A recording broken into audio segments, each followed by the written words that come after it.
तो पुनः आप सभी का मैं स्वागत करता हूं।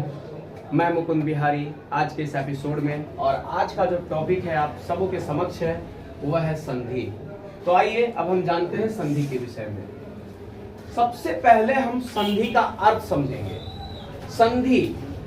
संधि का अर्थ है मेल, संधि का अर्थ है योग, संधि का अर्थ है जोड़।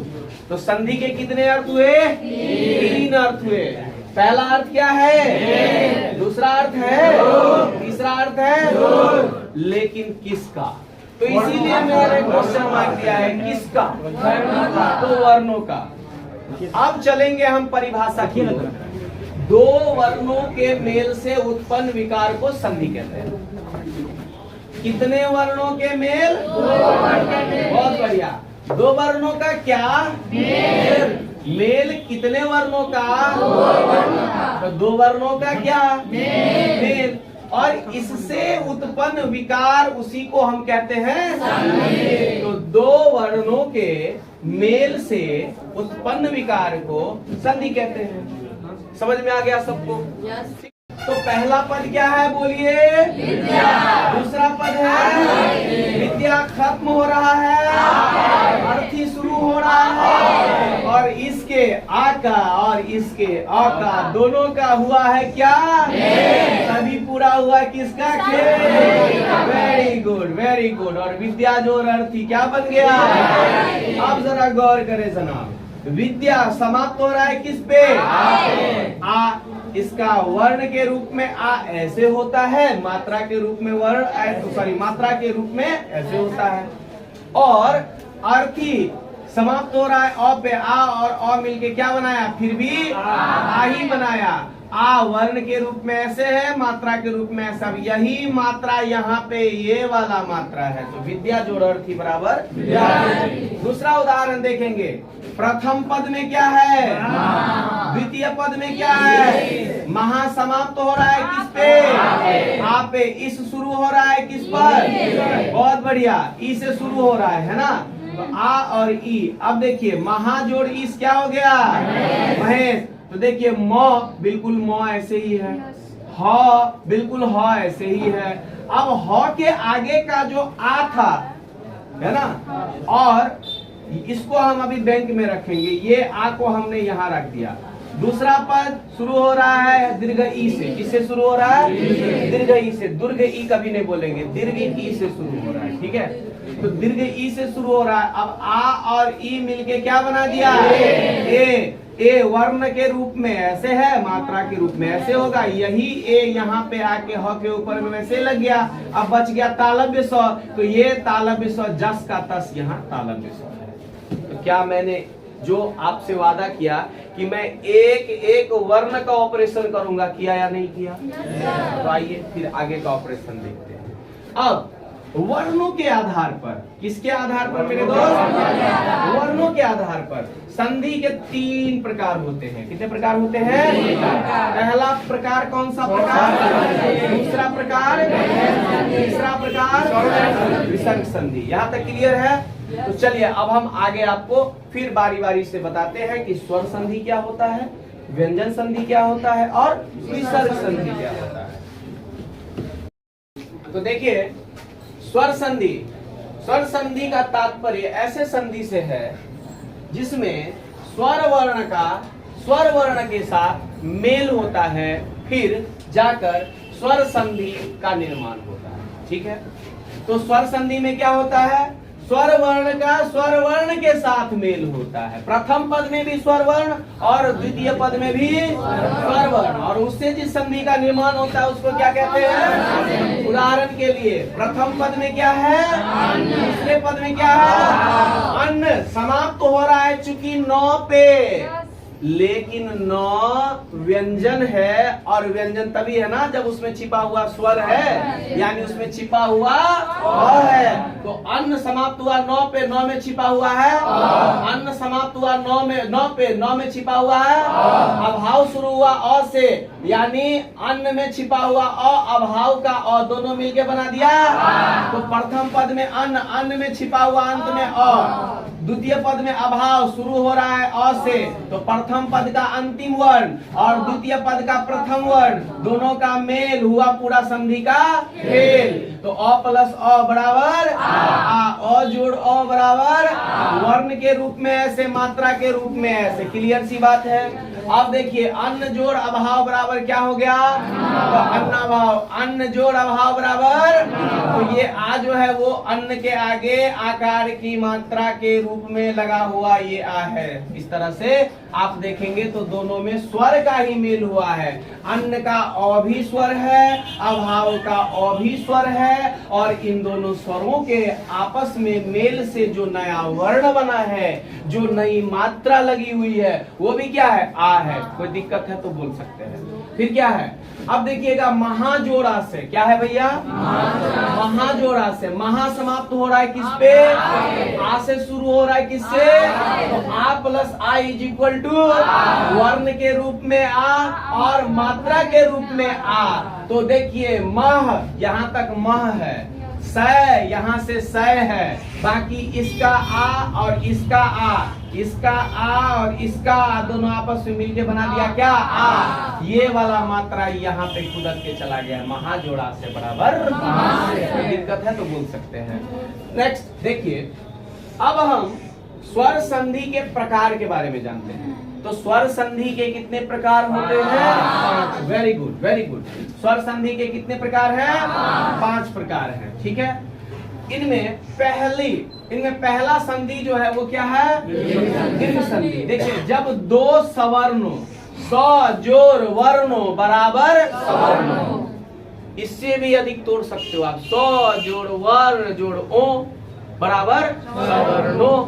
तो दो सवर्णों यानी एक समान वर्णों, सवर्णों का अर्थ क्या होता है, एक समान वर्णों। ठीक है ना, तो दो सवर्णों के मेल से उत्पन्न विकार को हम क्या कहते हैं, दीर्घ संधि कहते हैं या दीर्घ स्वर संधि कहते हैं। चाहो तो आप यहाँ पे स्वर भी जोड़ सकते हो, कोई दिक्कत नहीं है।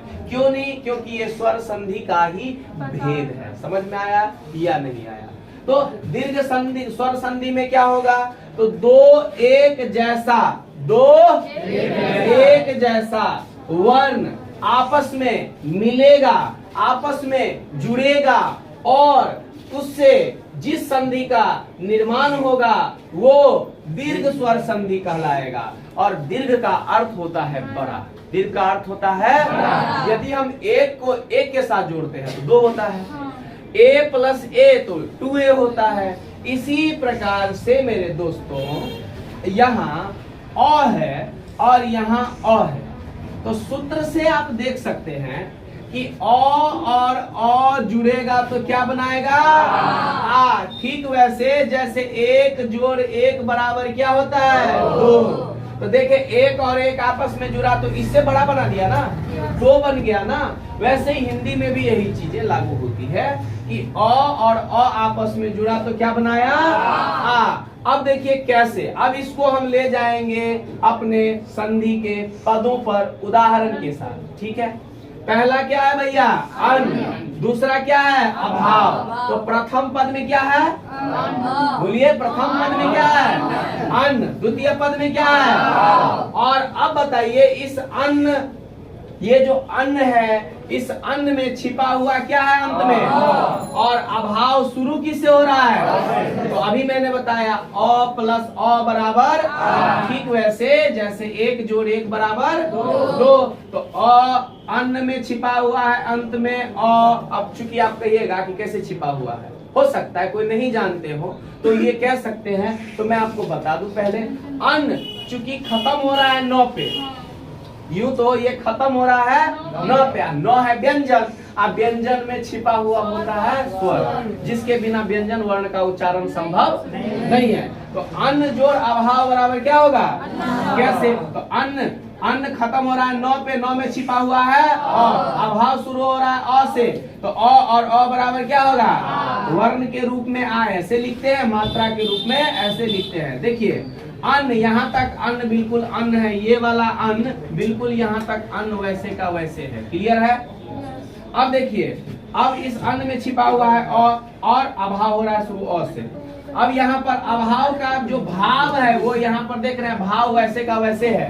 अब अन्न और अभाव, तो यहाँ इसका अ, यहाँ इसका अ मिलके बना दिया आ। अब ये वाला आ यहाँ आके लग गया, यहाँ आके जुड़ गया, बन गया अन्नाभाव। तो देख रहे हैं दो सवर्ण है, ये भी एक जैसा वर्ण है, ये भी एक जैसा वर्ण है, तो दो सवर्णों मिल गया के मेल से उत्पन्न विकार हो गया अन्नाभाव। हो गया क्या भैया? दीर्घ स्वर संधि का उदाहरण है। इसके और भी कुछ उदाहरण है, ठीक है, और हम बताते हैं। तो मैंने आप लोगों को स्वर संधि के बारे में बताया था, और आज हम स्वर संधि के भेदों के बारे में जान रहे हैं, जिसमें सबसे पहला भेद होता है स्वर संधि का दीर्घ स्वर संधि। और आपको पता होगा दीर्घ का अर्थ होता है बड़ा। जब दो आपस में जुड़ा तो बन गया बड़ा, आया समझ में? और दो आपस में मिला, क्या? दो वर्ण आपस में मिला, दो वर्ण आपस में जुड़ा, और जैसे ही वो जुड़ा बन गया बड़ा। समझ में आ गया सबको? बोलो एक बार। ओके, तो हम क्या पढ़ रहे हैं? अब देखिए डायरेक्ट चलेंगे सूत्र से।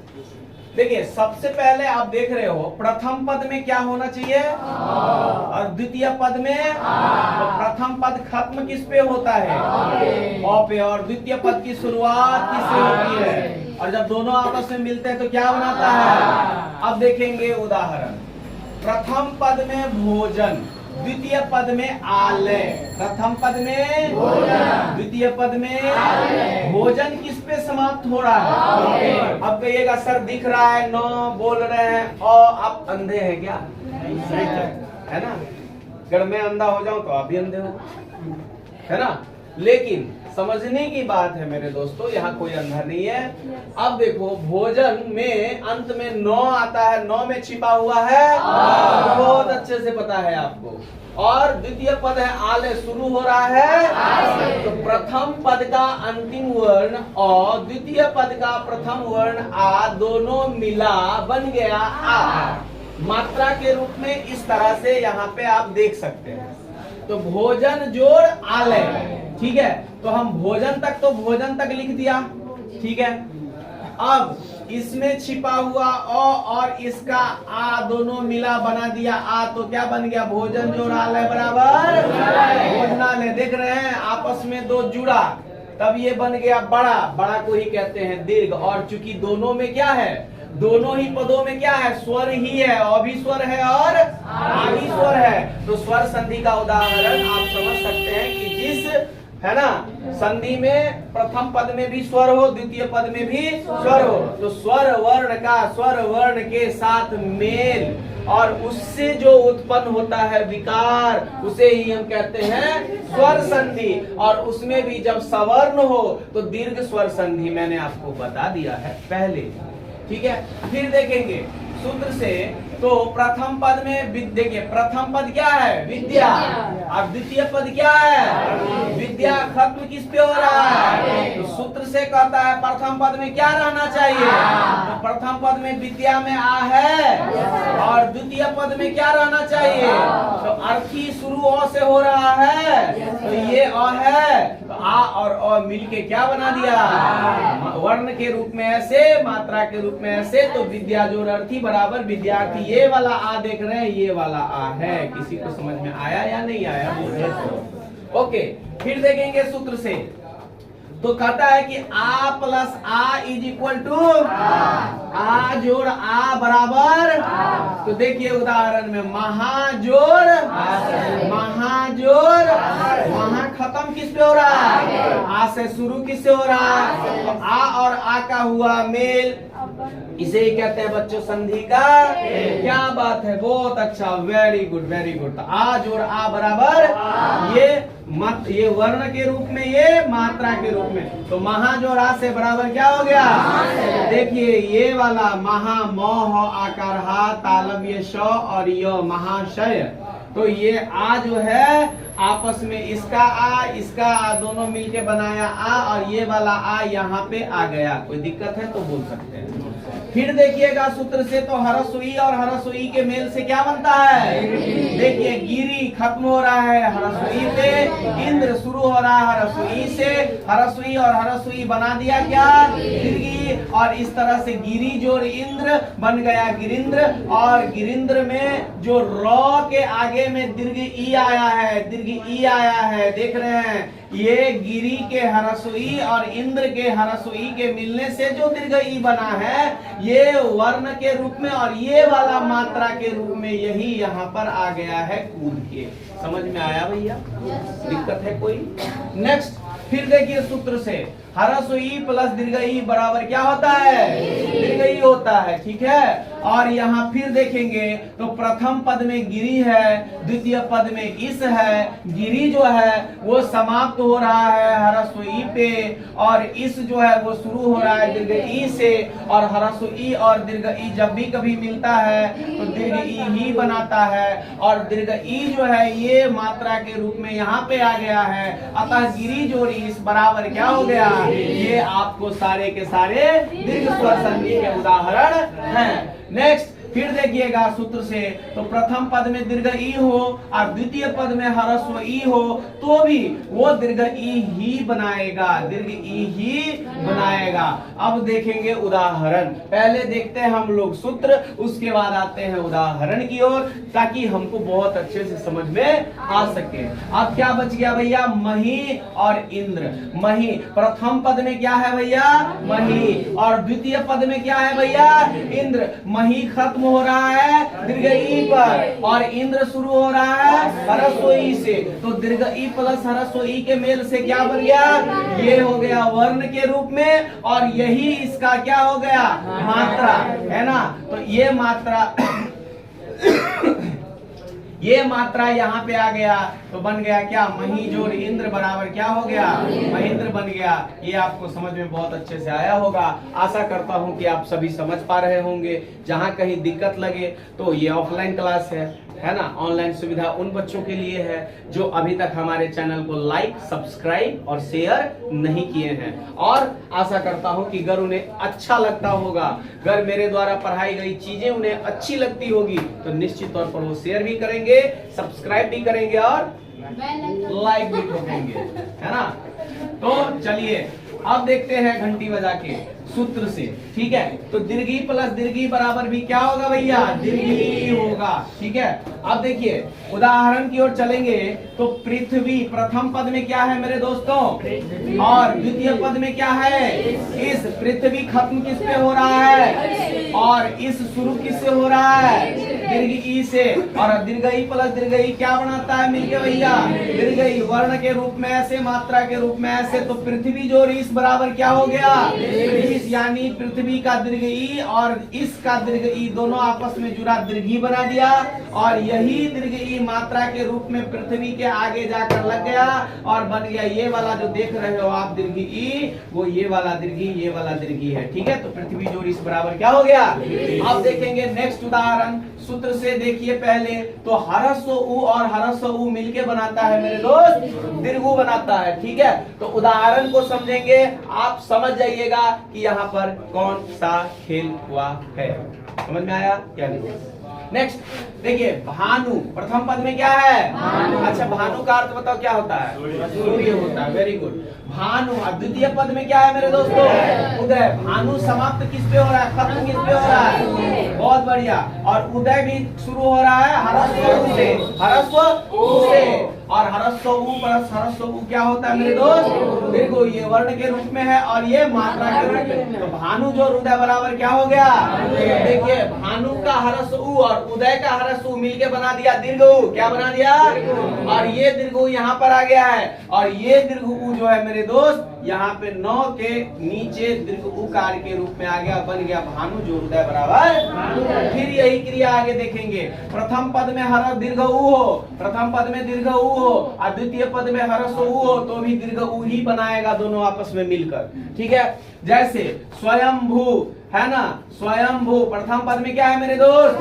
और द्वितीय पद में क्या है? तो स्वयंभू समाप्त किस पे हो रहा है? दीर्घ पे। किस पे हो रहा है? दीर्घ पे। और उदय शुरू हो रहा है किससे? ह्रस्व उ से। तो दीर्घ उ प्लस ह्रस्व उ बराबर क्या होता है? ये वर्ण के रूप में, ये मात्रा के रूप में है। और स्वयंभू जोड़ उदय, तो इसका दीर्घ इसका ह्रस्व आपस में दीर्घ बना दिया तो स्वयंभू उदय क्या हो गया मेरे दोस्त? लास्ट बच गया है दीर्घ स्वर संधि का उदाहरण हम समझेंगे। दीर्घ स्वर संधि के इस उदाहरण को फटाफट, किसी को कोई प्रॉब्लम है तो बोलिए खटाखट, है ना। देखिए सूत्र से देखिएगा तो री प्लस री इज इक्वल टू री। ये मात्रा इस तरह की होती है री की, नीचे से लगता है। जैसे देखिएगा, लिखिएगा कृष्णा, क्या लिखिएगा? कृष्णा। तृष्णा, क्या लिखिएगा? कृष्णा। पृच्छा, क्या लिखिएगा? पृच्छा, है ना। ये जितने भी उदाहरण है सब में री की मात्रा नीचे से लगी हुई है, ठीक है। ये मात्रा है और ये वर्ण है। कोई दिक्कत है किसी को? हम लोग पढ़ते आ रहे हैं बचपन से लेकर 55 तक। अ आ ह्रस्व ई दीर्घ ई ह्रस्व उ दीर्घ उ री। समझे जी? नहीं समझ में आया? बोलो बोलो बोलो। ओके, तो देखिए री और री जब भी मिलेगा तो री बनेगा री। क्या बनेगा री? क्या बनेगा री? बोलो री बनेगा री, है ना। तो जैसे पितरी समाप्त हो रहा है किस पे? री पे। री शुरू हो रहा है किससे? और री मिलेगा तो क्या बनाएगा? री ही बनाएगा। तो पितरी जो ऋण क्या हो गया? पितरी। तो ये पितरी में तो है, तो में री है, तो में देखिए पितरी में तो है, तो पर री है। री जो है ये वाला री है, यहाँ चला गया पितरी जोड़ ऋण बराबर पितरी, काम खत्म। ठीक है। तो चलिए, आप लोगों को मैंने बताया था दीर्घ स्वर संधि के विषय में, ठीक है। और आज हम लोग स्वर संधि के दूसरे भेद गुण संधि के बारे में चर्चा करने वाले हैं, ठीक है। किसके बारे में आज पढ़ रहे हैं हम लोग? गुण संधि में आप देखिएगा तो प्रथम पद में अ और आ होनी चाहिए और द्वितीय पद में ह्रस्व ई या दीर्घ ई हो। तो अ चाहे वो ह्रस्व ई के साथ मिले या दीर्घ ई के साथ मिले, आ चाहे ह्रस्व ई के साथ मिले या दीर्घ ई के साथ मिले, मिल के बनाता है वो ए। इसी प्रकार जब अ या आ हो प्रथम पद में और ह्रस्व उ और दीर्घ उ हो द्वितीय पद में, तो दोनों अ चाहे ह्रस्व उ के साथ मेल करे, अ चाहे दीर्घ उ के साथ मेल करे, आ चाहे ह्रस्व उ के साथ संधि करे, आ चाहे दीर्घ उ के साथ संधि करे, मिलके वो ओ ही बनाता है, ठीक है। किसी को कोई दिक्कत है? फिर आप देखिएगा कि प्रथम पद में यदि अ और आ है, अ या आ है, और द्वितीय पद में री है, तो अ यदि री के साथ संधि करता है तो भी अर बनाता है, आ यदि री के साथ संधि करता है तो भी अर ही बनाता है। किसी को दिक्कत? अब देखिए, अब सूत्र से आप देखेंगे तो उदाहरण के द्वारा हम बहुत अच्छे से समझ सकते हैं कि यहाँ देखिएगा प्रथम पद में है देव। प्रथम पद में क्या है? देव। और व में छिपा हुआ क्या है? अ। और इंद्र में छिपा हुआ क्या है? ई। तो देव का अ और इंद्र का ह्रस्व ई दोनों मिलकर बनाएगा ए। और ऐसे मात्रा के रूप में तो देव जोड़ इंद्र क्या हो जाएगा? देवेंद्र हो जाएगा। ये ए कार की मात्रा यहाँ आके लग गई है ना। फिर देखिएगा सूत्र से तो अ और दीर्घ ई, मैंने बताया है अ और दीर्घ ई जब आपस में मिलेगा तो भी ए ही बनाएगा ना। तो अ और दीर्घ ई के मिलने से क्या बनता है? ए। और दीर्घ ई की संधि होती है तो क्या बनता है? ए। अब देखिए देव जोड़ इस, देव व में छिपा हुआ क्या है? अ। और इस में छिपा हुआ क्या है? ई। तो देव का अंतिम पद अ, इसका प्रथम पद देव का प्रथम वर्ण अ और इसका प्रथम वर्ण ई। कौन सा ई? दीर्घ। ह्रस्व ई दीर्घ। और दोनों मिलने से बनाता है मेरे दोस्तों ए। क्या बनाता है? ए। अब देखिए देव जोड़ इस, देव ऐसे ही रहेगा, लेकिन वह में क्या छिपा हुआ था? अ। और इसका क्या? ई। दोनों मिलके बना देगा ए कार। तो ए कार कहीं ना कहीं तो डालेंगे ना, तो वह के ऊपर में डालेंगे, बाकी ये ताला विषय जो है बच गया तो यहाँ डाल देंगे। क्या बन गया? देव जोड़ इस बराबर। तो इस तरह से गुण संधि के बारे में हम लोग अभी जान रहे हैं। फिर देखिएगा तो सूत्र से यदि देखें तो प्रथम पद में क्या है? आ, और द्वितीय पद में क्या है? हरसोई, हरसोई, और दोनों के मिलने से क्या बना है? ए। तो देखिए महा, महा का आ प्लस इंद्र, इंद्र का हरसोई या दोनों मिलके क्या बनाएगा? ए। क्या बनाएगा? ए। तो महाजोड़ इंद्र बराबर क्या हो जाएगा?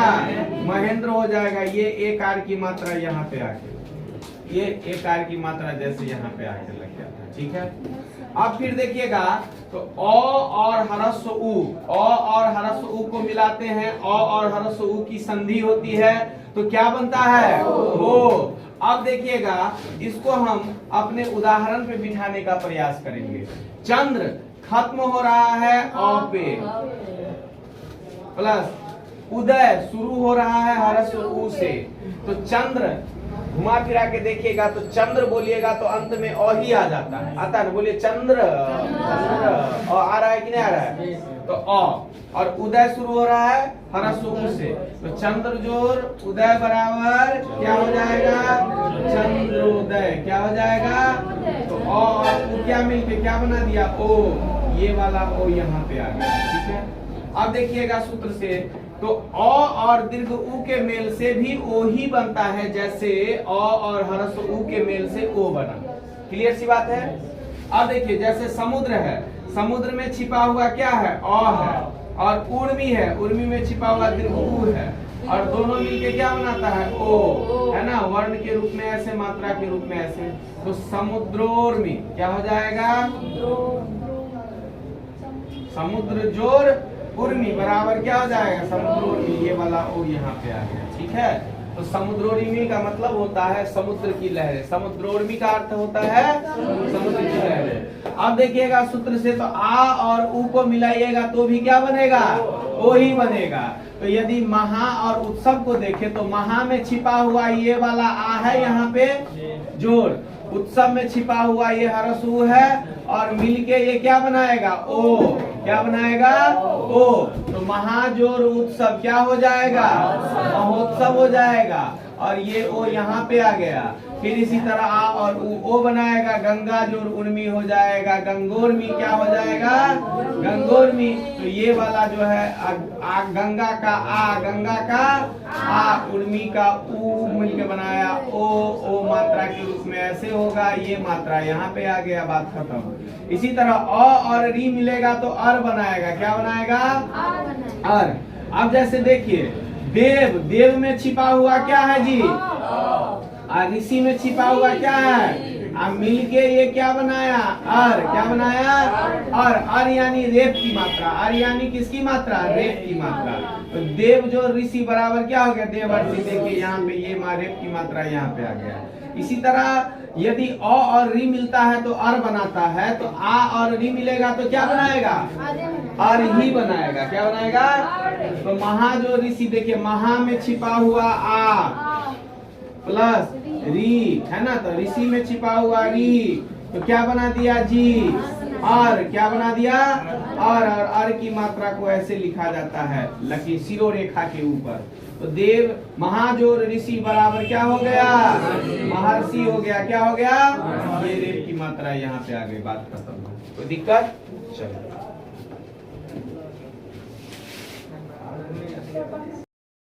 देखिए, तो जो दीर्घ स्वर संधि है उसके बाद हमने जाना किसके बारे में? वृद्धि संधि के बारे में। इससे पहले आपने क्या पढ़ा है? तो स्वर संधि का जो तीसरा भेद है वह है वृद्धि संधि। अभी आपने पढ़ा, सबसे पहले आपने कौन सी संधि पढ़ा?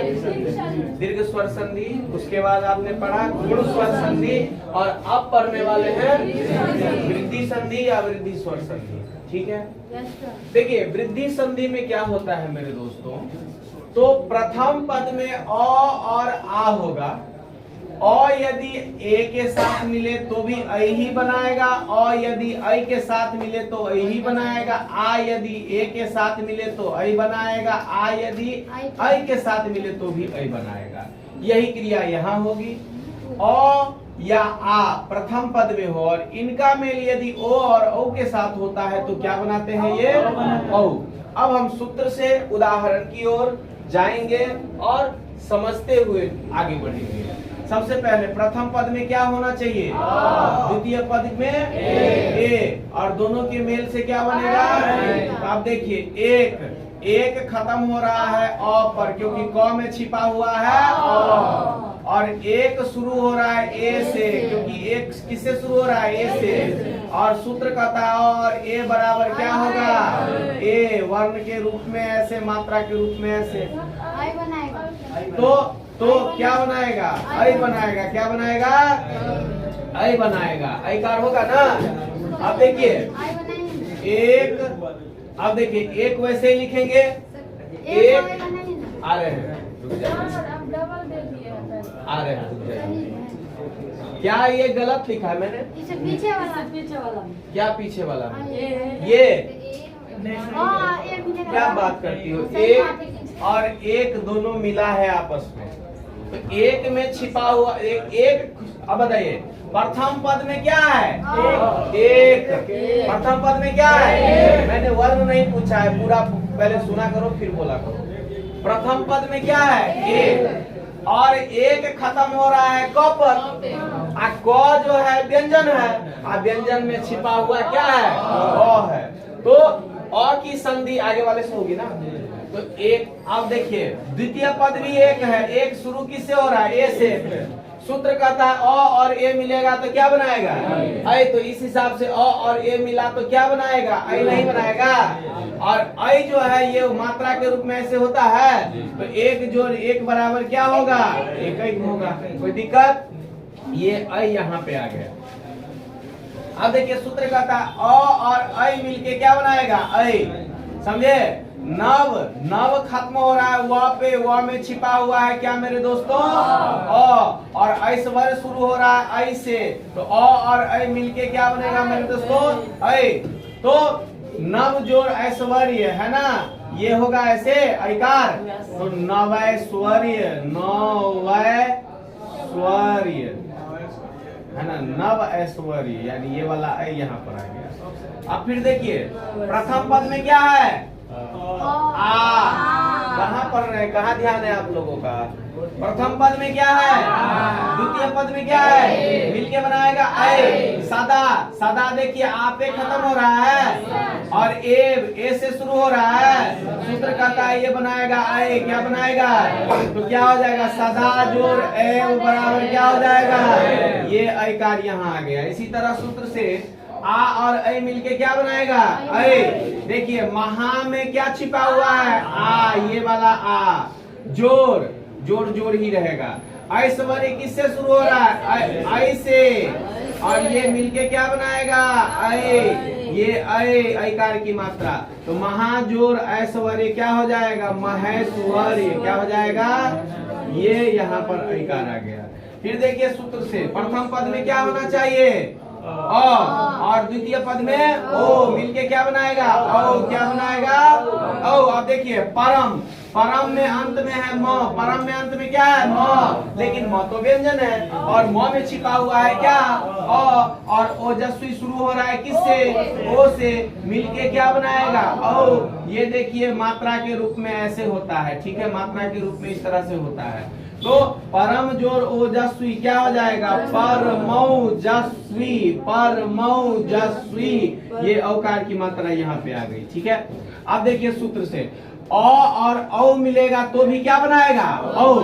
अब देखिए परम खत्म किस पर हो रहा है? ओ पर, सॉरी अ पर। किस पर? कहेगा सर म है, लेकिन भैया म में छिपा हुआ अ है, तो अ जोड़ औसत शुरू हो रहा है किससे? तो अ और औ क्या हो गया? औ है ना। तो परम जोड़ औसत, ये मात्रा के रूप में ऐसे होगा ना, तो क्या हो जाएगा? परमौसध। क्या हो जाएगा? परमौसध। ये औकार की मात्रा यहाँ पे, ठीक है। अब देखिए सूत्र से प्रथम पद में क्या है? परम, देखिए प्रथम पद में क्या है? आ। द्वितीय पद में ओ, दोनों मिलके बनाया। तो अब देखिए प्रथम पद में है महा, महा खत्म किस पे हो रहा है? ओजस्वी शुरू किससे हो रहा है? इस तरह से दोनों मिलके क्या बनाएगा? ओ है कि नहीं? ये मात्रा के रूप में ऐसे बनाएगा, हो जाएगा महौजस्वी। क्या हो जाएगा? महौजस्वी। चूंकि आ और ओ मिला है इसीलिए औ बना है। देख रहे हैं, आ और औ मिला है इसीलिए औ बना है। इसीलिए यहाँ ये औकार की मात्रा आ गई यहाँ पे। और अब नेक्स्ट देखेंगे तो सूत्र से पहला पद में क्या है, दूसरे पद में क्या है? औ। ओ कहाँ है जी? औ है ना? तो एक मात्रा ही नहीं दिखाई देती है क्या? क्या बात है भैया? तो प्रथम पद में क्या होना चाहिए? आ। द्वितीय पद में ओ मिल के बनाएगा ओ। अब देखिए प्रथम पद में क्या है? महा। महा समाप्त किस पे हो रहा है? आ पे। औसत शुरू किससे हो रहा है? औ से। और सूत्र कहता है कि आ और औ मिलेगा तो क्या बनाएगा? औ बनाएगा। क्या बनाएगा? औ बनाएगा। ऐसे बनाएगा औकार की मात्रा। तो इस हिसाब से ये यहाँ पर हो जाएगा महौसद। क्या हो जाएगा? ये औकार की मात्रा यहाँ पे आ गई। किसी को कोई दिक्कत है, प्रॉब्लम है तो आप पूछ सकते हैं। कोई प्रॉब्लम? वेरी गुड, चलो ठीक है। तो देखिए आज हम लोग स्वर संधि के चौथे भेद किसके बारे में? यन संधि के बारे में पढ़ रहे हैं। और यन संधि में होता क्या है? तो इसके जो प्रथम पद होंगे उसमें या तो हरस्वई होगा, या तो दीर्घई होगा, या तो हरस्व होगा, या तो दीर्घ होगा, या तो री होगा। और इतना याद रखना है कि प्रथम पद में ये और ये होंगे, लेकिन इसके बाद वाला जो पद होगा उसमें कोई भिन्न स्वर आएगा। क्या आएगा? तो इस तरह का जो संधि होगा वो कौन सी संधि कहलाएगा? बहुत बढ़िया। अब देखिए सूत्र देखेंगे, उदाहरण को समझेंगे, आसानी से समझ जाएंगे यन संधि क्या होता है। तो अभी हम आपसे रूबरू हो रहे हैं यन संधि को लेकर। तो सूत्र से देखिए प्रथम पद में क्या होना चाहिए? द्वितीय पद में मिलके बनाएगा यदि जोड़ अपी बराबर क्या होगा? यद्यपि में दो और यह छिपा हुआ है, इसका हरस्व ई और इसका अ मिलने से बना दिया य। तो यदि जोड़ अपी बराबर क्या हो गया? फिर देखिए प्रथम पद में होना चाहिए हरस्व ई। क्या होना चाहिए? द्वितीय पद में होना चाहिए आ। मिलके बनाएगा। देखिए यहाँ एक मात्रा था अ तो य बना, यहाँ दो मात्रा आ गया यानी आ गया तो या बन गया। तो ई और आ जब संधि करता है तो क्या बनाता है? या। तो अब उदाहरण के द्वारा समझेंगे। अति। अति समाप्त हो रहा है हरस्व ई पे और आवश्यक शुरू हो रहा है आ से, और दोनों के मिलने से क्या बन गया? या। तो अति जोड़ आवश्यक बराबर आवश्यक। तो ये जो या है वो यहाँ पे ये वाला या है। समझ में आ गया सबको? कोई दिक्कत है, प्रॉब्लम है, समस्या है, तकलीफ है तो बताइए। परेशानी है? दिक्कत है? नहीं सर। चलिए ठीक।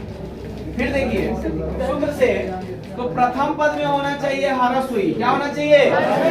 और दूसरे पद में होना चाहिए हरस्व, और ये दोनों मिलके बनाएगा क्या? यह हरस्व उकार यू। क्या बनाएगा? यू। अब देखिए अति। अति समाप्त हो रहा है हरस्व ई पे। हरस्व ई पे उत्तम शुरू हो रहा है हरस्व उ से। किसे? और दोनों मिलके क्या बनाया?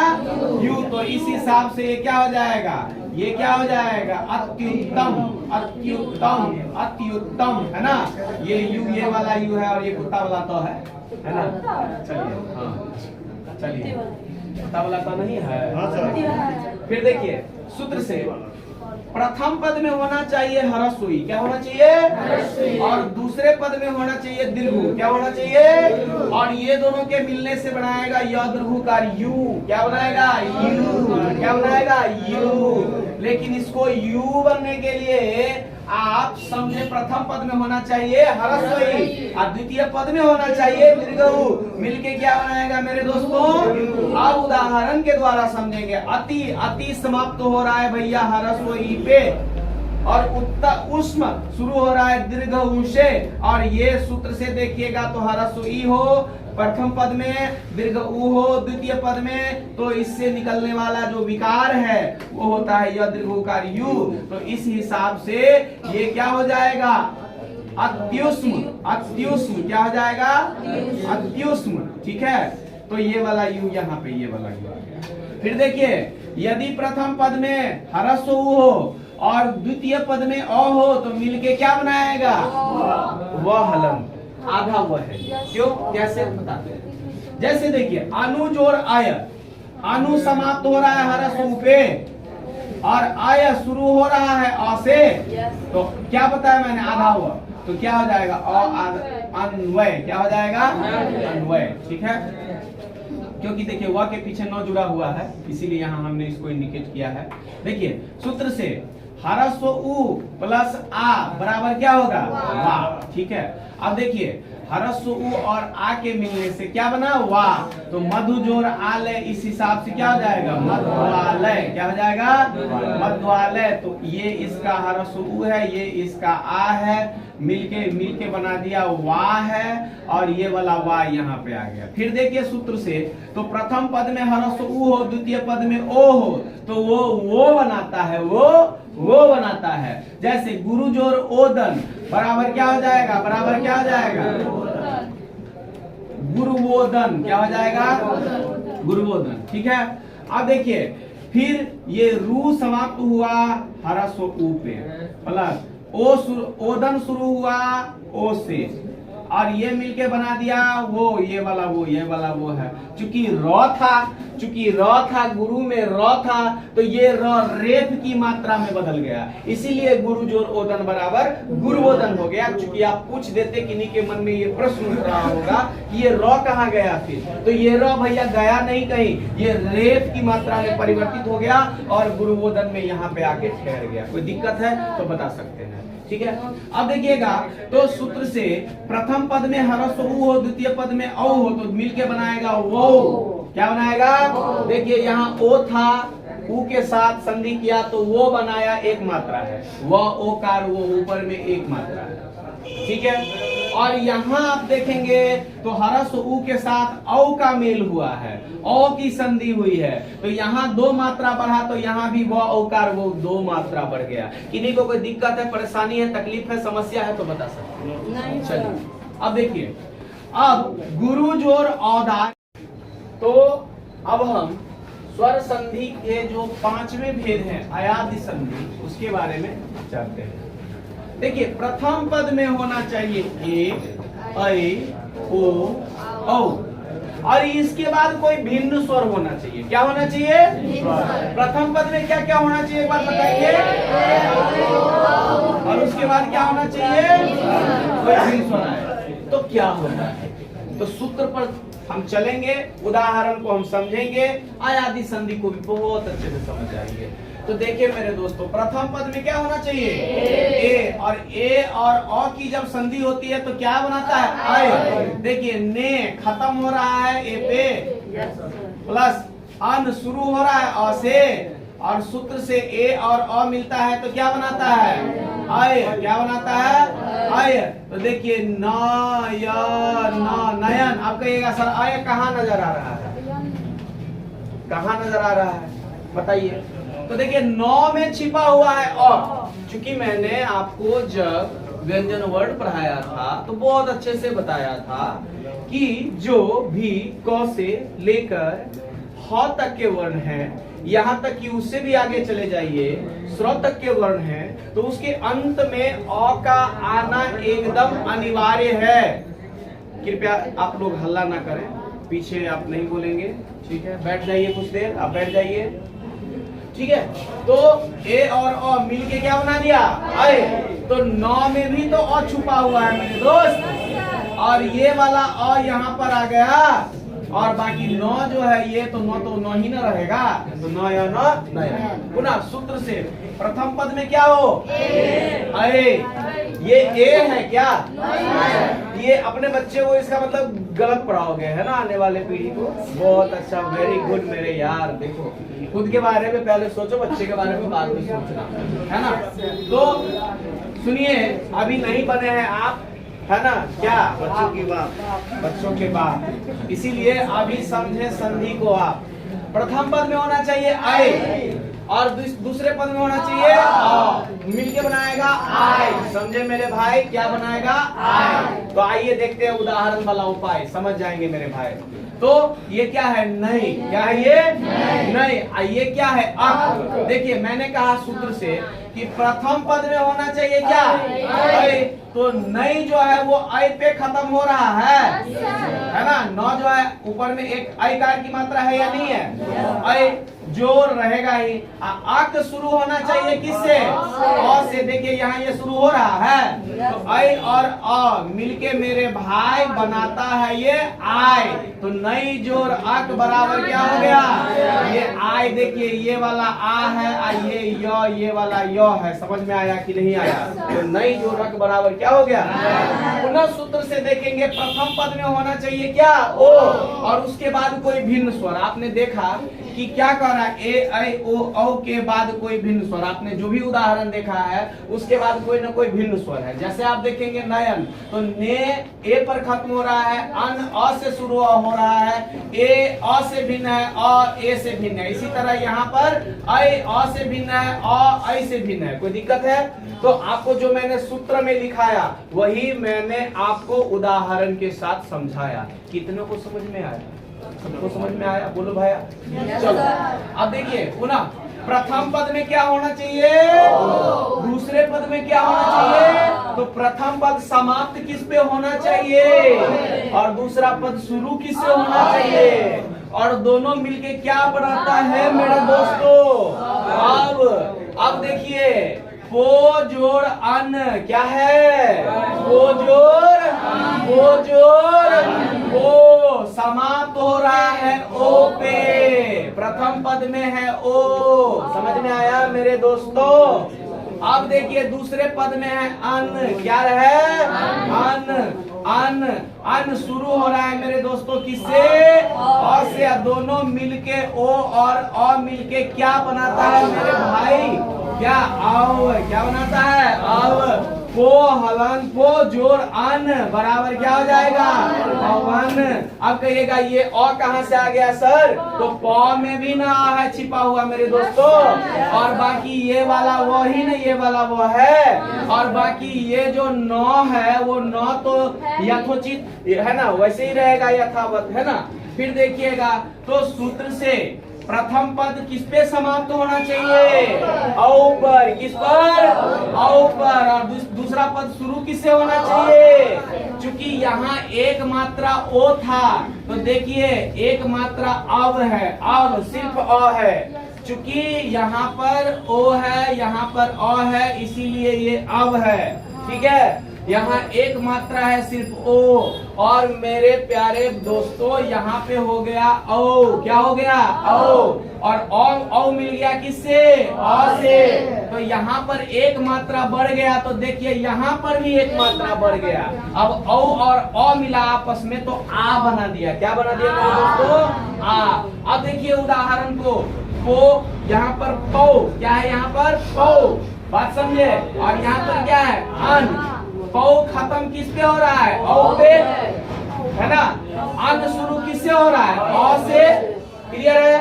तो यहाँ पर आ गया ओ, और यहाँ पर आ गया अन का अ, और दोनों मिलके बनाता है क्या मेरे दोस्तों, आप। क्या बनाया, इस हिसाब से आप हमको बता सकते हैं क्या होगा जल्दी से। बहुत बढ़िया, एक मात्रा बढ़ गया यहाँ पर एक मात्रा ओ था तो अब, और यहाँ औ हो गया तो आव। कोई दिक्कत है? अब कहेगा कैसे, देखिए सबसे पहले ये देखिए आ, प में छिपा हुआ क्या है आ, तो ये वाला आ है। क्योंकि आ को जब आप मात्रा के रूप में किसी वर्ण के साथ जोड़ते हैं तो पूरा अ नहीं लिखा जाता है ना।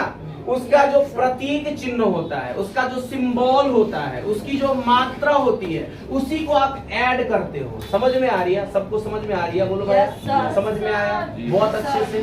कोई प्रॉब्लम है, कोई दिक्कत है, कोई समस्या है? चलिए, तो प देखिए यहाँ प और प में है आ, तो ये वाला आ, ये है व, ये वाला व, अब बच गया बेचारा 9, तो ये 9 को यहाँ उठा के पटक दिए, बात खत्म है। तो पौ जोड़ अन बराबर क्या हो गया? पावण।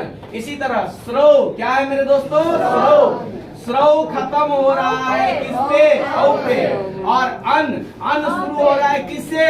औ से। चूंकि यहाँ एक मात्रा बढ़ गया, ओ के बाद औ आ गया, इसीलिए ये भी क्या हो जाएगा? आ होगा या नहीं होगा? वर्ण के रूप में ऐसे, मात्रा के रूप में ऐसे। तो स्रव जोड़ अन बराबर क्या हो जाएगा? श्रावण। क्या हो जाएगा? श्रावण। ये वाला आ यहाँ पे आ गया। कोई दिक्कत है तो बोलो। चलिए, तो इस तरह से आज के इस एपिसोड में आपका जो स्वर संधि है वो समाप्त हो चुका है। अब हम लोग आगे व्यंजन संधि के बारे में पढ़ेंगे और विसर्ग संधि के बारे में पढ़ेंगे। और आपको मैंने एक छोटा सा मिस्टेक जो उस समय में हो गया था हमसे, मैं बोल रहा हूँ हमसे हुआ था कि एक मात्रा छूट गया था, उस उदाहरण को मैं रिपीट कर रहा हूँ। इससे पहले जो हमने पढ़ा है गुरु जोड़ औदार्य, क्या पढ़ा था हमने? गुरु जोड़ औदार्य। तो गुरु औदार्य, देखिए चूंकि यहाँ पे औकार है ना, तो इसीलिए ये औकार की मात्रा यहाँ पर डबल होगा, और मैंने जो लिखाया था उसमें ओकार की मात्रा छूट गई, औकार की मात्रा छूट गई थी, ओकार का मात्रा ऐड हो गया था। ये आप समझ गए होंगे। तो आइए आज हम व्यंजन संधि के बारे में जानते हैं। और आपको पता होगा कि जो व्यंजन संधि है, व्यंजन संधि में होता क्या है कि प्रथम पद में क्या होता है? व्यंजन। क्या होता है? और द्वितीय पद में उसके साथ या तो स्वर का या तो व्यंजन का मेल होगा, तो फिर उसको हम कौन सी संधि कहेंगे? तो प्रथम पद में और दूसरे पद में स्वर या तो मिलकर क्या बनाएगा? अब देखिए नियम कहता है कि यदि प्रथम पद में क च ट त प हो, सिर्फ मैंने क को लिखा है, उदाहरण के द्वारा आप समझ जाइएगा, ठीक है? और क च ट त प, क्या क्या बोला मैंने? क च ट त प के बाद किसी वर्ग का तीसरा वर्ण या किसी वर्ग का चौथा वर्ण हो तो क्या होगा? जैसे दिक हलंत जोड़ गज। आप क्या देख रहे हैं? प्रथम पद में क्या है? क। प्रथम पद में क्या है? और दूसरे पद में क्या है? ग। तो दिक हलंत जोड़ गज बराबर क्या हो गया? आप गौर करेंगे तो क का तीसरा वर्ण जो होता है वो क्या है? ग होता है, होता है कि नहीं? तो क का तीसरा वर्ण बन जाएगा ग। तो दिक हलंत जोड़ गज, इसीलिए दिग्गज होता है। कोई दिक्कत? तो दिग्गज तरीके से मैंने आपको दिग्गज के बारे में बताया है और आप दिग्गज तरीके से दिग्गज के बारे में सीख गए। कोई दिक्कत? नेक्स्ट, अब देखिएगा, तो वाक जोड़ जाल। वाक जोड़ जाल, देखिए प्रथम पद जो है वो क पे समाप्त हो रहा है, और द्वितीय पद जो है वो ज से शुरू हो रहा है। अब होता ये है नियम से, सूत्र से, फॉर्मूला से आप देखेंगे तो पाएंगे कि क का कैवा वर्ण बनेगा? तीसरा वर्ण बनेगा। इसीलिए वाक हलंत जोड़ जाल बराबर क्या हो गया? तो आप देखेंगे क का तीसरा वर्ण क्या होता है मेरे दोस्तों? ग। इसीलिए वाक जोड़ जाल बराबर क्या हो जाएगा? अब देखिए, अब कहता है कि प्रथम पद में त यदि हो और य र ल व में से कोई एक हो, तो क्या आप देख रहे हैं? त के बाद क्या आ रहा है? वो आ रहा है। तो देखिए क्या कहता है, यहाँ भी अपने ही वर्ग का तीसरा वर्ण बनेगा। तो त का तीसरा वर्ण क्या होगा? त का तीसरा वर्ण क्या होगा? गिनिएगा भी तो पता चलेगा। त थ द। तो त का तीसरा वर्ण है मेरे दोस्तों द। तो त सत हलंत जोड़ वाणी बराबर त का तीसरा वर्ण क्या होगा? ग। तो सदवानी। कोई दिक्कत किसी को? कोई प्रॉब्लम? कोई क्वेश्चन? नेक्स्ट, आप देखेंगे कि यदि प्रथम पद में त हो, प्रथम पद में क्या हो? यानी प्रथम पद त पे समाप्त हो रहा हो, और दूसरा पद जो है वो आ है ना, अ हो, आ हो, तो आपको पता होना चाहिए कि यहाँ पर क्या होगा? तो यहाँ भी अपने ही वर्ग का क्या बनेगा? तीसरा वर्ण। अब देखिए, जगत हलंत जोड़ आनंद, जगत हलंत जोड़ बराबर जगदानंद। क्यों बना? क्योंकि आप में से कोई बताइए क्यों बना? क्योंकि तो का ये कैसा कैवा वर्ण बन गया? तीसरा वर्ण। तो का तीसरा वर्ण क्या होता है मेरे दोस्तों? इसीलिए जगत जोर आनंद बराबर। अब कहिएगा आ कहाँ चला गया? तो ये तो आ वर्ण के रूप में है ना। जब आप संधि कीजिएगा तो ये आ जो है वो मात्रा के रूप में आ जाएगा, और मात्रा जो है वो आगे वाले के ऊपर लगेगा। लगेगा या नहीं लगेगा? बात समझे कि नहीं समझे? मतलब क्या, ये आ कभी भी तो से ब्रेकअप नहीं कर सकता है। समझ में आया? क्योंकि ये मात्रा है, इसीलिए जगत जोर आनंद बराबर जगदानंद हुआ। और ये जो आ है मेरे दोस्तों यहाँ पे आ के रूप में आ गया है। बाकी नंद जो है वो नंद है, जग जो है वो जग है ना। और तो का दो बन गया तो जगत जोर आनंद बराबर जगदानंद। समझ में आ गया? कोई दिक्कत? अब देखिए प्रथम पद में यदि कहो, प्रथम पद में क्या हो? दिक किस पे समाप्त हो रहा है मेरे दोस्तों? क पे समाप्त हो रहा है। और भ्रम यहाँ है ना, दिक जोर भ्रम। क्या है? दिक जोर। तो आपको मैंने बताया था कि क्या होगा? अपने ही वर्ग का क्या होगा? तीसरा वर्ण होगा। तो क का तीसरा वर्ण क्या होता है? ग। तो क का तीसरा वर्ण क्या हो गया? और बाकी दी, ये वाला दी है, ये वाला भ्रम है। ये क जो है वो क आगे वाले के साथ संधि किया तो इस व्यंजन संधि के नियम के हिसाब से सूत्र से आप देखिएगा तो क का क्या हो जाएगा मेरे दोस्तों? ग हो जाएगा। इसीलिए क ग में परिवर्तित हो गया, तब्दील हो गया। कोई दिक्कत? परिणत हो गया। कोई दिक्कत? चलिए तो देखिए अब हम नेक्स्ट उदाहरण को समझने का प्रयास करेंगे और आप हमको बताएंगे कि प्रथम पद में क्या होना चाहिए? क, च, ट, त, प में से कोई एक हो, और उसके बाद आना चाहिए न या म। तो क्या कर रहा? अपने ही वर्ग का पंचम वर्ण बनेगा। क्या बनेगा? अपने ही वर्ग का। देखिए वाक जोर मैं। अभी नियम से देखिएगा प्रथम पद में क्या होना चाहिए? यहाँ पे क है। बहुत बढ़िया। और उसके बाद या तो न होना चाहिए या तो यहाँ पे क्या है? म है। तो क्या बोला कि अपने ही वर्ग का पंचम वर्ण यानी क का पंचम वर्ण। तो वाह जो है वाह हो जाएगा, वैसे ही क का पंचम वर्ण बनेगा अंगा, ऐसे हलंत लगेगा। और उसके बाद म है, य है, तो वाक जोड़ में बराबर क्या हो गया? फिर कहता है प्रथम पद में क्या होना चाहिए? ट। क्या होना चाहिए? तो देखिए यहाँ सट में देखिए सट जो है वो ट पे समाप्त हो रहा है। ट पे समाप्त हो रहा है तो स को हम वैसे ही लिखेंगे। अब कह रहा है कि ट का क्या हो जाएगा? अपने ही वर्ग का पंचम वर्ण। तो ट का पंचम वर्ण क्या होता है मेरे दोस्तों? हलंत लगेगा ना?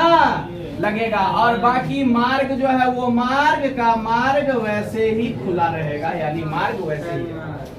तो क्या बन गया? सट जोड़ मार्ग बराबर। क्यों बना ट का न? क्योंकि नियम कहता है कि ट यदि प्रथम पद में हो, प्रथम पद में ट है, और दूसरे पद में न या म में से कोई हो तो म है, तो क्या बन जाता है? अपने ही वर्ग का, यानी ट के वर्ग का।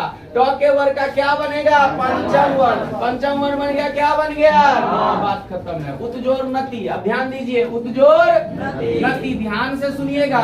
तो पहले पद में पहला पद किस पे समाप्त हो रहा है? क पे। और दूसरा पद किससे शुरू हो रहा है? न से। तो प्रथम पद में क्या होना चाहिए? त। और दूसरे पद में या तो न या तो आप बताएंगे कि प्रथम पद में क्या है? न है। तो इसीलिए क्या हो जाएगा? क का न क्या हो जाएगा? उन्नति। किसी को कोई दिक्कत नहीं होनी चाहिए। कोई प्रॉब्लम? कोई क्वेश्चन?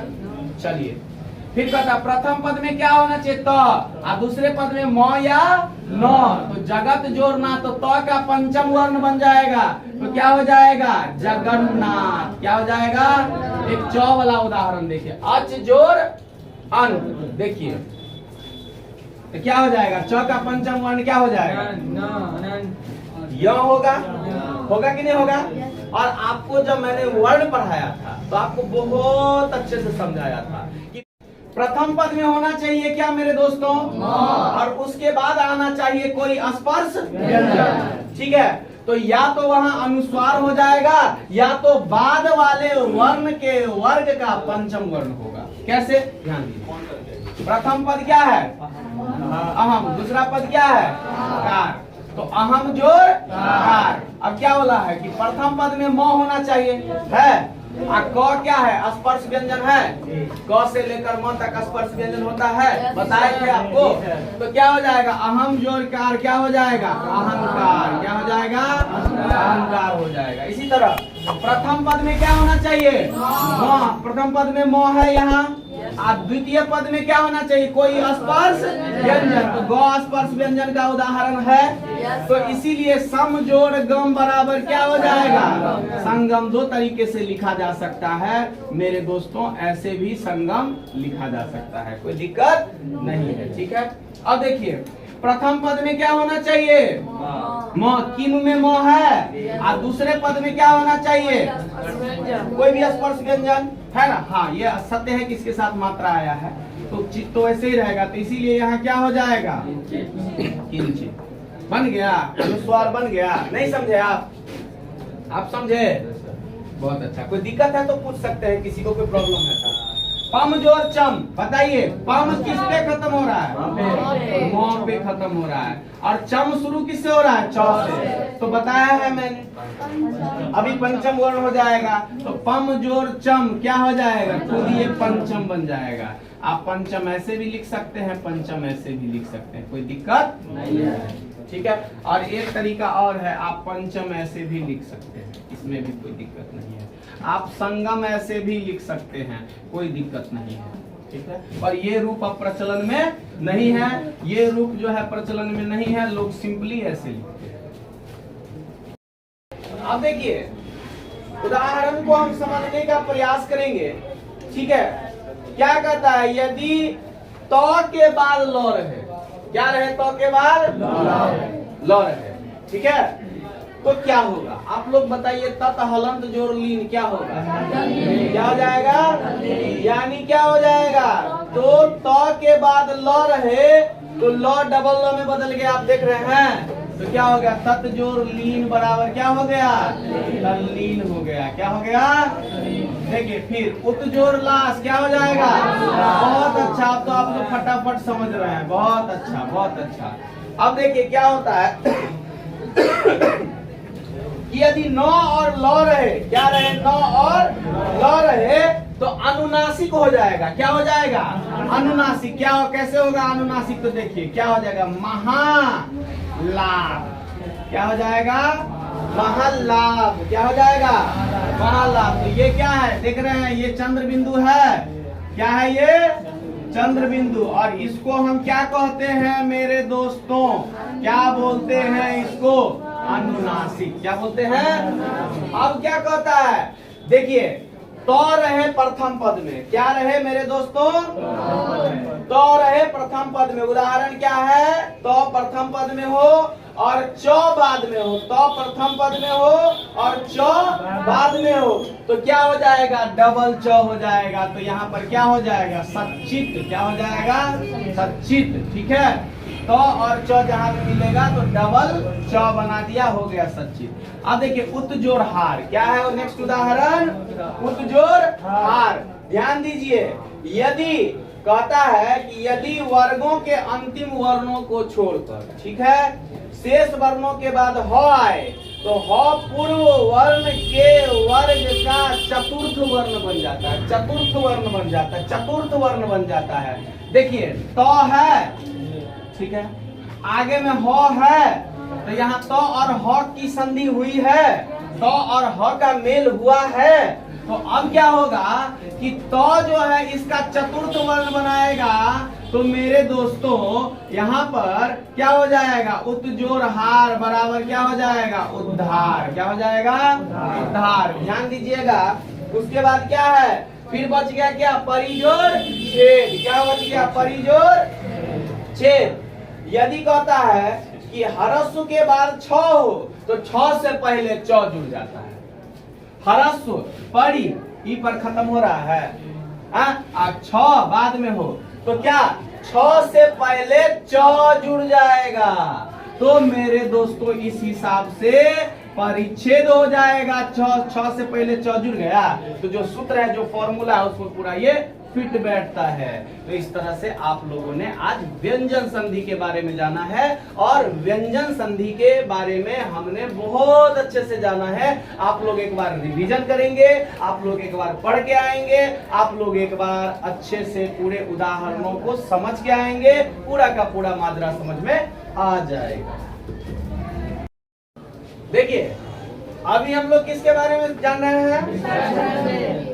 विसर्ग संधि में होता है ये कि प्रथम पद में विसर्ग होगा। देख रहे हैं विसर्ग का साइन इस तरह से होता है ना। तो पहले पद में क्या होना चाहिए? उसके बाद या तो कौन सी संधि होगी? यानी प्रथम पद में यदि विसर्ग और उसके बाद दूसरे पद में स्वर या व्यंजन आए तो उसके मेल से जो संधि बनती है उसको हम क्या कहते हैं मेरे दोस्तों? बहुत बढ़िया। अब देखिए पहला नियम कहता है कि प्रथम पद में क्या होना चाहिए? प्रथम पद में विसर्ग और दूसरे पद में च या ष, तो क्या बन जाता है? तालव्य स। देखिए प्रथम पद में क्या होना चाहिए? यहाँ पर देखिए उदाहरण को, नी में प्रथम पद विसर्ग पे खत्म हो रहा है और दूसरा पद किससे शुरू होना चाहिए? या तो च या तो यहाँ पर किससे शुरू हो रहा है? तो इसका क्या बनेगा? बराबर नहरस्व इकार नी आधा तालव्य स च और य, यानी नहरस्व इकार नी तालव्य स च संयुक्त और य निश्चय। फिर प्रथम पद में क्या होना चाहिए? क्या होना चाहिए? विसर्ग। अच्छा विसर्ग होना चाहिए और दूसरे पद में ट या ठ, क्या बनाएगा? अब देखिए प्रथम पद में क्या है? आप देखिएगा यहाँ पे, तो यहाँ क्या है? धनुष टंकार, धनु जोर टंकार। क्या है? धनु जोर टंकार। तो यहाँ देखिए धनु है ना, वैसे हरस उ पे समाप्त हो रहा है लेकिन न भी तो है, तो इसीलिए यहाँ पे हो जाएगा मूर्धन्य स, धनु जोड़ टंकार बराबर क्या हो जाएगा? धनुष टंकार। चूंकि ट और ठ होना चाहिए है ना, तो यहाँ पर देखिए ट आ रहा है कि नहीं आ रहा है? तो ट आने के कारण जो है यहाँ पर मूर्धन्य स बन गया। कोई दिक्कत है तो बोल सकते हैं। फिर देखिए नेक्स्ट उदाहरण, ह्रस्व ईकार होना चाहिए प्रथम पद में और ह्रस्व उकार होना चाहिए प्रथम पद में। उसके बाद क्या आना चाहिए? और उसके बाद आना चाहिए क, प या फ में से कोई वर्ण। तो फिर भी क्या बनाएगा मेरे दोस्तों? मूर्धन्य स। बताइए इस हिसाब से नी, देखिए नी ई पे खत्म हो रहा है, विसर्ग है, नी ई पे खत्म हुआ और उसके बाद विसर्ग आ गया झट से, और ये आगे क्या है? कपट। तो क्या रख रहा है? क प फ में से कोई वर्ण है, तो यहाँ क आ रहा है तो मिलके क्या बनाएगा? मूर्धन्य स। तो नी जोर कपट क्या हो जाएगा? निस कपट। समझ में आया या नहीं? किसी को कोई दिक्कत है? नहीं समझे आप? अच्छे से समझे? कोई दिक्कत है पीछे?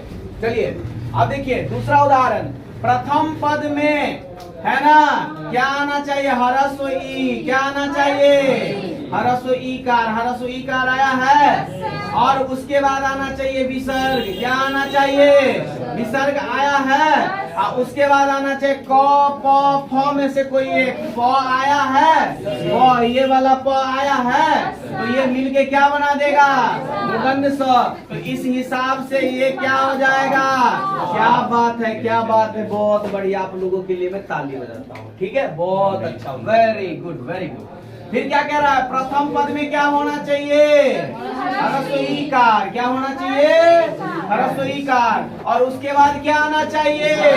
विसर्ग। प्रथम पद में क्या होना चाहिए? ह्रस्व ईकार। उसके बाद आना चाहिए विसर्ग। उसके बाद क प फ में से कोई क्या है यहाँ पे? है, तो नी जोड़ फल। इस हिसाब से क्या हो जाएगा? निष्फल। काम खत्म। नियम देखिए विसर्ग संधि में, तो सबसे पहले क्या कर रहा है कि ह्रस्व ई या ह्रस्व उ में से कोई होना चाहिए।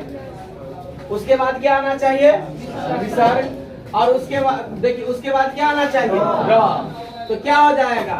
ये जो ह्रस्व ई है वो दीर्घ ई बन जाएगा, ये जो ह्रस्व उ है वो दीर्घ उ बन जाएगा, और विसर्ग जो है वो लुप्त हो जाएगा। विसर्ग जो है वो क्या हो जाएगा? लुप्त हो जाएगा। जैसे देखिए नी जोर रब, नी जोड़ रब, इसको खौ मत समझ जाइएगा, नी जोड़ रब।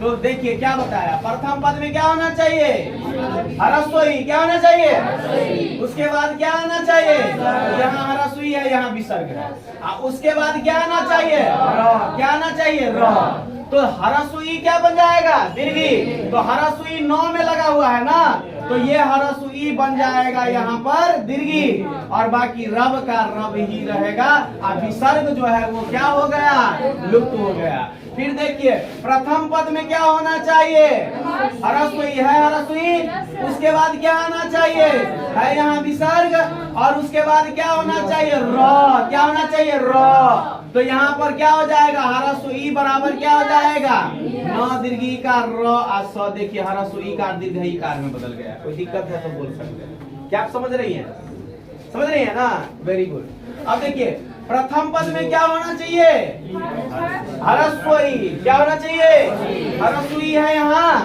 फिर क्या आना चाहिए, विसर्ग है यहाँ पे, और उसके बाद क्या आना चाहिए, है यहाँ पे।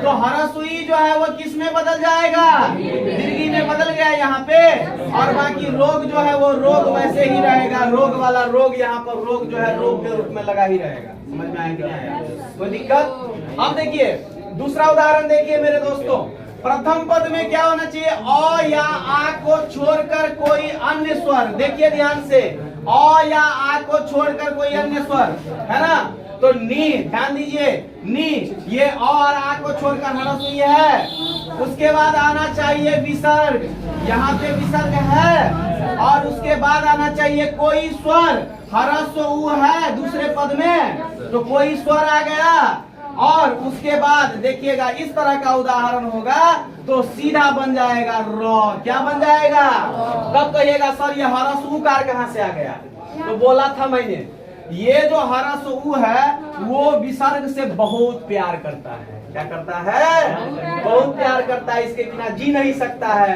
ये ब्रेकअप कर नहीं सकता है, इसीलिए यहाँ पर निरुपाय हो जाएगा, र के साथ हरस्व उ जुड़ जाएगा, है कि नहीं, क्योंकि बहुत पहले से इसको आई लव यू कर चुका है। ठीक है, उसके बाद क्या हो जाएगा, देखिए प्रथम पद में होना चाहिए हरस्व उ, क्या होना चाहिए, तो देखिए अ आ को छोड़कर कोई अन्य स्वर हरस्व उ आ गया, क्या ये अ है, बोलिए ना क्या हो गया भैया, क्या ये अ की मात्रा है, बोलिए, आ की मात्रा है, तो अ आ को छोड़कर कोई अन्य स्वर, यहाँ पर देखिए इस शर्त को पूरा कर रहा है या नहीं कर रहा है, इसीलिए यहाँ पर हरस्व उ आ गया, और हरस्व उ के बाद क्या आना चाहिए, यहाँ पे विसर्ग है, और उसके बाद क्या कर रहा है, कोई स्वर तो नहीं है, उसके बाद तब क्या होना चाहिए, किसी वर्ग का तीसरा, किसी वर्ग का तीसरा, देखिए ग ख ग, क वर्ग का तीसरा वर्ण कौन है, ग, क्या है, ग, तो क्या बन जाएगा, फिर भी र ही बनाएगा।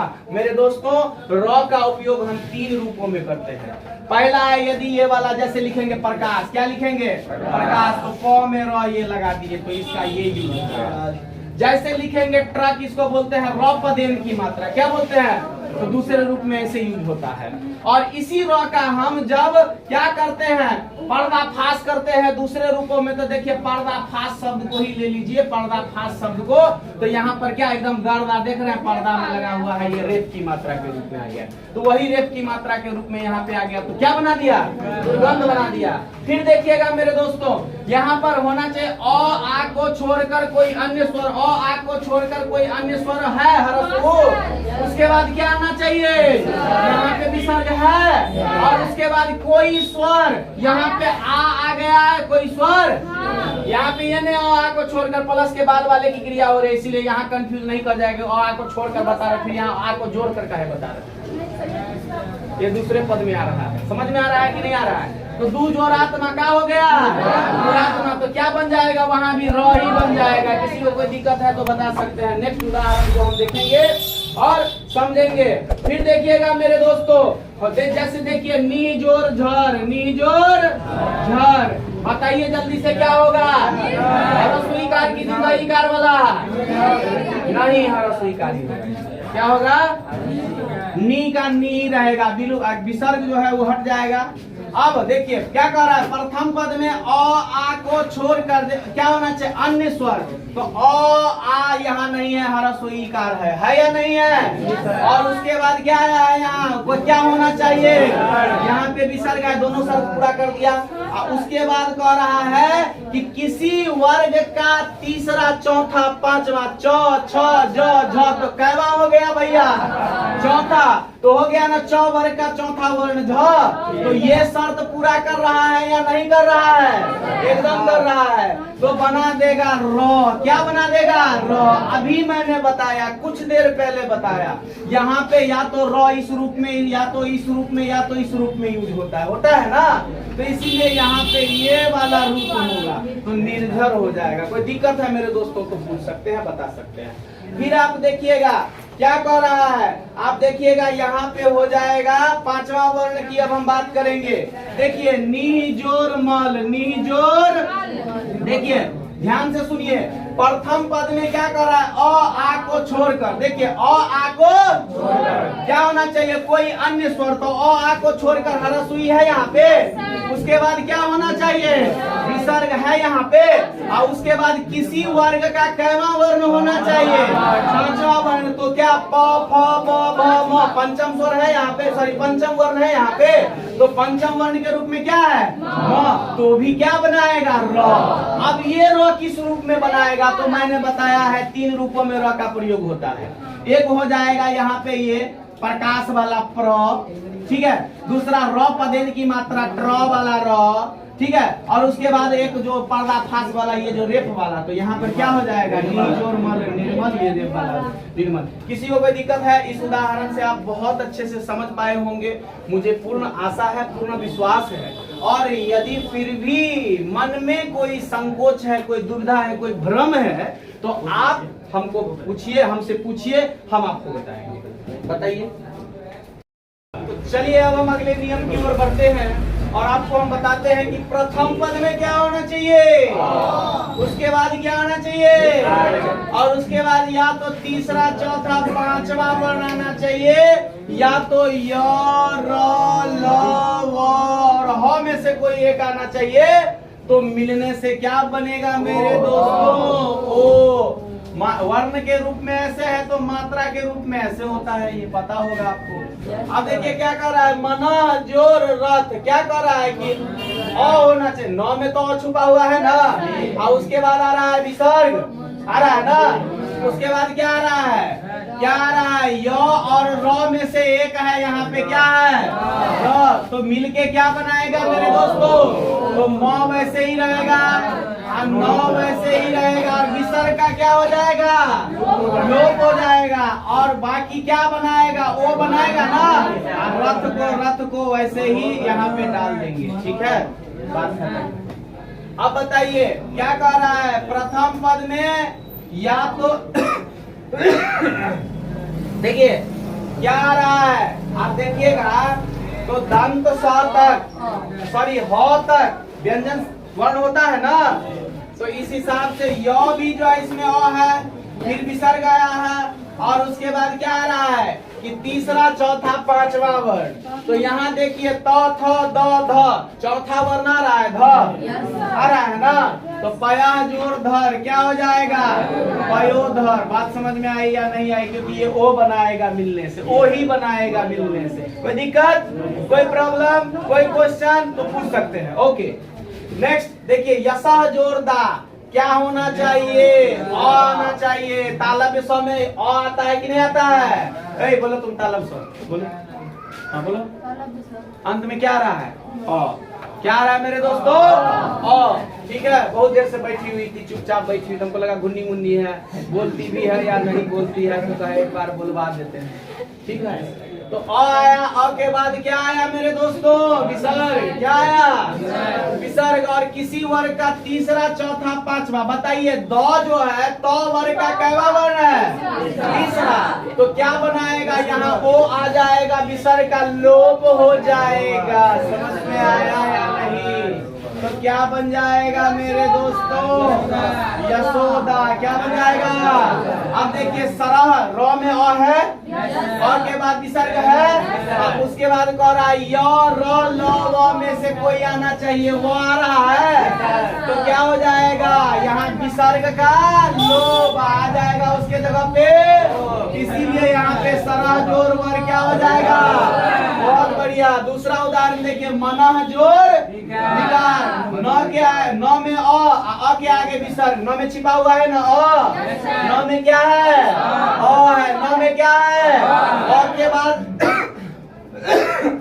अ के बाद क्या है विसर्ग। उसके बाद आना चाहिए क्या, उसके बाद आना चाहिए क्या, तीसरा चौथा या पांचवा वर्ण, तो अ आ हरसुई, अ आ तो हरसुई यहाँ पे आ गया मेरे दोस्तों, तीसरा वर्ण आ गया ना, तो यहाँ पर मना जोर विकार और क्या हो जाएगा, विसर्ग का लोप हो जाएगा, उसके जगह पे वो आ जाएगा, तो मना जोर विकार क्या हो जाएगा, मनोविकार हो जाएगा। फिर देखिए मना जोर योग, बोलिए मना, नौ में छिपा हुआ है अ, नौ में छिपा हुआ है, उसके बाद है विसर्ग, है विसर्ग, और उसके बाद क्या आना चाहिए, य र ल व में से कोई एक य है तो मना, और क्या हो जाएगा, विसर्ग का क्या हो जाएगा, तो क्या हो जाएगा, क्या हो जाएगा, मनो योग। कोई दिक्कत। चलिए अब क्या कर रहा है, मना नौ में छिपा हुआ है अ, उसके आगे है क्या, विसर्ग। फिर देखिए उसमें से क्या कर रहा है, य र ल व और ह में से कोई एक आना चाहिए, यहाँ पे क्या आ रहा है मेरे दोस्तों, तो अब बताइए विसर्ग का क्या हो जाएगा, उसके जगह पे क्या आ जाएगा, वो आ जाएगा, तो क्या हो जाएगा, मनोहर मनोहर। फिर देखिए पूरा जोर हित, र में छिपा हुआ, र में छिपा हुआ, उसके बाद क्या आया है, यहाँ है विसर्ग, और उसके बाद कह रहा है य र ल व और ह में से कोई एक, तो यहाँ पर क्या है, ये वाला है, ये वाला है, ये वाला है, ये वाला है, ये वाला है, ये वाला है, नीचे। ओहो, आई एम वेरी भुलक्कर, डोंट वरी। अब देखिए हम जबरदस्त टक्कर, देखिए तो देखिए यहाँ पूरा क्या है, देखिए र में छिपा हुआ, उसके बाद क्या है, यहाँ है, और य र ल व ह में से कोई एक होना चाहिए, ये वाला है, ये वाला है या नहीं, ये वाला है, ये वाला है ना। और देखिए यहाँ पे किसका लोप हो जाएगा, और यहाँ पे क्या आ जाएगा, क्या हो जाएगा, पुरोहित, क्या हो जाएगा, पुरोहित। कोई दिक्कत। पुरोहित का अर्थ क्या होता है, पूरा जोर हित बराबर पुरोहित, आप लोग पंडित समझते है ना। ऐसा विद्वान व्यक्ति जो पुर यानी शहर नगर आदि का हित की बात करे, सही मार्ग बतावे सबको, ये नहीं कि उलझाए, है ना, उलझन को सुलझाए, न कि उसको। तो ऐसा व्यक्ति जो सबको सन्मार्ग पर ले जाता है, पुर का हित चाहता है, शहर का नगर का हित चाहता है, उसको पुरोहित कहते हैं, समझे। तो पुरोहित। कोई दिक्कत। अब देखिए विसर्ग में क्या होना चाहिए, अंतिम नियम, विसर्ग जो है प्रथम पद में विसर्ग होना चाहिए, और आगे पीछे आगे पीछे आगे पीछे, और प्रथम पद में आगे पीछे मिलके बनाएगा, तो ज्यादा समझने की जरूरत नहीं। मनः जोर अभिलाषी, देखिए 9 में छिपा हुआ अ, उसके आगे विसर्ग है ना, विसर्ग है, और विसर्ग के आगे भी अ है, और विसर्ग के पीछे भी अ है, तो मिलके क्या बनाएगा, तो हो जाएगा मनोभिलाषी। क्या हो जाएगा, मनोभिलाषी। कोई दिक्कत। फिर कर रहा है पहले पद में विसर्ग के पीछे भी अ है, म में छिपा हुआ क्या है, देखिए प्रथम शब्द, प्रथम जोर अध्याय, तो प्रथम में म में अ है, और उसके आगे विसर्ग है, और आगे भी स्वर है, तो देखिए विसर्ग से पहले भी अ, विसर्ग के, तो ये बन मिल के क्या बनाएगा, चूंकि ये मात्रा के रूप में ऐसे होता है ना, तो प्रथम जोर अध्याय क्या हो जाएगा, प्रथमो क्या हो जाएगा, अध्याय। ये भी प्रचलित रूप है, इस तरह से आप लिख सकते हैं, ठीक है। कोई दिक्कत है तो बोल सकते हैं। प्रथम पद में होना चाहिए क्या, विसर्ग, ठीक है। और उसके बाद अ के सिवा, किसके सिवा? कोई अन्य स्वर आए, क्या आए? कोई अन्य स्वर आए, ध्यान दीजिएगा, तो क्या हो जाएगा? जैसे तो वो क्या अन्य स्वर आएगा तो वो बना देगा आपको, वो बना देगा आपको क्या? ए, है ना, अतएव, है ना। विसर्ग का सीधा समझिए ना, लोप हो जाएगा। क्या हो जाएगा? लोप हो जाएगा। तो मिलके बना देगा क्या? ये अतएव। सिर्फ विसर्ग का लोप हो गया, बाकी जो है वैसे है, यथावत है। कोई दिक्कत, कोई समस्या, कोई तकलीफ, कोई प्रॉब्लम तो बता सकते हैं। इस तरह से आज आप लोगों की संधि समाप्त हो गई। अब मिलेंगे हम अगले एपिसोड में। आशा करता हूँ, विश्वास करता हूँ कि आपको आज का ये एपिसोड बहुत अच्छा लगा होगा, और मुझे पूर्ण विश्वास है, फिर भी ये विश्वास करता हूँ कि जिनको समझ में नहीं आया होगा वो पूछेंगे, शर्माएंगे नहीं। आपको पता होना चाहिए कि धन धान्य प्रयोगेषु विद्या संग्रहणेषु च आहारे व्यवहारे च त्यक्त लज्जा सुखी भवेत्। अर्थात खाने पीने के मामला में, लेन देन के मामला में, विद्या अध्ययन के मामला में अपने पिता से भी संकोच नहीं करना चाहिए, अन्यथा वह व्यक्ति कभी सुखी नहीं रहता है। इसीलिए याद रखिए, धन धान्य प्रयोगेषु, लेन देन के मामला में, विद्या संग्रहणेषु च, विद्या संग्रह करने के मामला में, आहारे व्यवहारे च, आहार व्यवहार विचार के मामला में, समझे कि नहीं समझे? त्यक्त लज्जा, त्याग दीजिए लज्जा को, सुखी भवे, सुखी बन जाइए। धन्यवाद।